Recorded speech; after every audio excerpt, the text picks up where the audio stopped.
Atualmente, os cuidados com a alimentação vêm ganhando cada vez mais espaço no dia a dia das pessoas.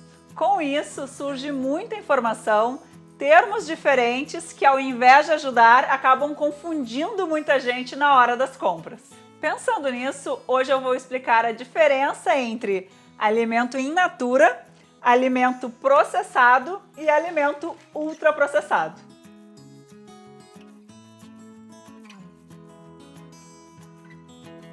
Os alimentos podem ser classificados em 3 grupos de acordo com o grau de processamento, ou seja, quanto mais longe do natural, quanto mais etapas de processamento esse alimento passar, menos saudável ele é.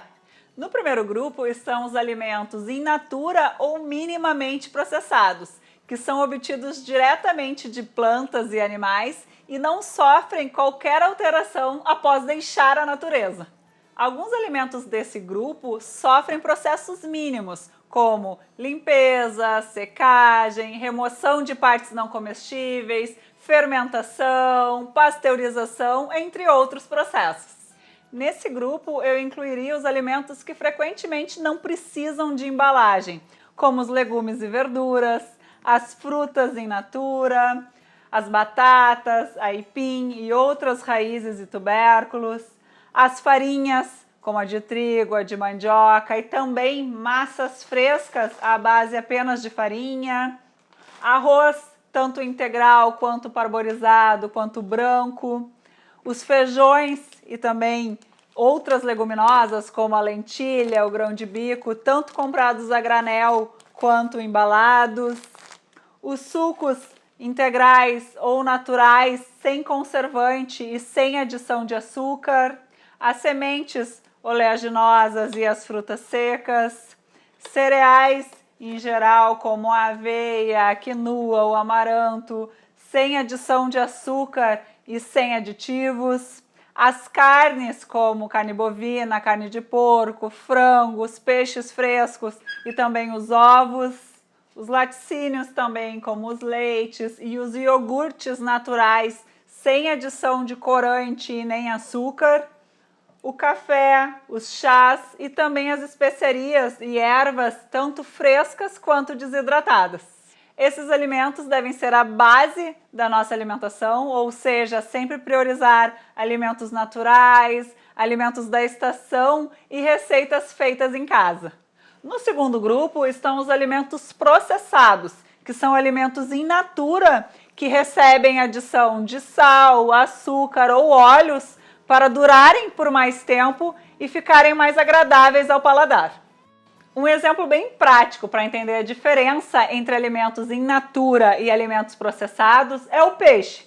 Aqui eu tenho um peixe fresco, que é um alimento in natura, e aqui eu tenho o atum sólido em óleo, que é um alimento processado.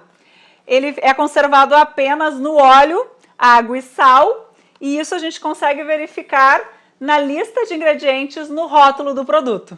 Outros exemplos de alimentos processados são as conservas, como o pepino, o milho, a ervilha, o palmito, o tomate pelado, a maior parte dos queijos, pães feitos à base de farinha, sal, água e fermento. Como esses alimentos têm adição de sal, açúcar ou óleos, é importante ficar atento ao rótulo do produto e consumi-los em menor quantidade. O terceiro grupo são os alimentos ultraprocessados, que são fabricados geralmente por indústrias de grande porte, onde os alimentos passam por diversas etapas de processamento e são adicionadas substâncias de uso exclusivamente industrial com nomes desconhecidos pela maioria da população. Esses aditivos têm como objetivo realçar a cor, o aroma, o sabor e a textura dos alimentos, tornando eles extremamente atraentes. Aqui, entre os alimentos ultraprocessados, eu incluiria os biscoitos ou bolachas industrializadas, as barrinhas de cereal, embutidos como a salsicha, por exemplo, sucos artificiais como sucos em pó, tanto versões lights como versões normais, os sucos de caixa, salgadinhos, temperos prontos, bebidas açucaradas como os refrigerantes, tanto os zeros quanto os normais, Alimentos congelados, como as pizzas, nuggets ou outras refeições, lasanhas também. Outro exemplo são as bebidas lácteas açucaradas ou os iogurtes saborizados. E aqui eu trouxe para comparar o iogurte natural, que é um alimento minimamente processado, à base apenas de leite e de fermento.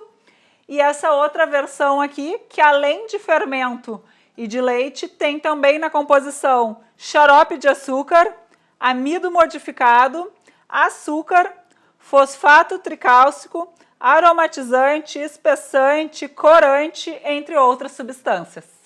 Outro exemplo que as pessoas também têm bastante dúvida é o macarrão instantâneo, aquele que fica pronto em 3 minutos. E o problema aqui não é só o tempero em pó. Eu trouxe outra massa comum para a gente conseguir diferenciar, e essa aqui leva apenas farinha de trigo integral, enquanto essa aqui, além de ser com farinha branca, vai gordura vegetal, que é uma gordura trans, sal, reguladores de acidez, conservantes, corantes, estabilizantes e assim vai. Por esses motivos, os alimentos ultraprocessados devem ser evitados. Com esse episódio, eu espero ter deixado claro mais uma vez a importância de ler os rótulos dos produtos na hora das compras e lembrar que os melhores alimentos não têm rótulos. Para esse vídeo, eu me baseei no Guia Alimentar da População Brasileira, que foi desenvolvido pelo Ministério da Saúde, e ele é um conjunto de informações e recomendações para promover a saúde das pessoas. Ele tem uma linguagem bem acessível e eu recomendo bastante a leitura, por isso eu vou deixar o link na descrição do vídeo para quem tiver interesse. Outra dica bem legal para conhecer mais sobre os alimentos é o aplicativo Desrotulando. Ele foi desenvolvido por 2 nutricionistas e ele avalia os alimentos conforme o grau de processamento. Eu espero que vocês tenham gostado. Se tiverem dúvidas sobre a classificação de algum alimento, é só deixar nos comentários. Hoje eu fico por aqui. Até mais!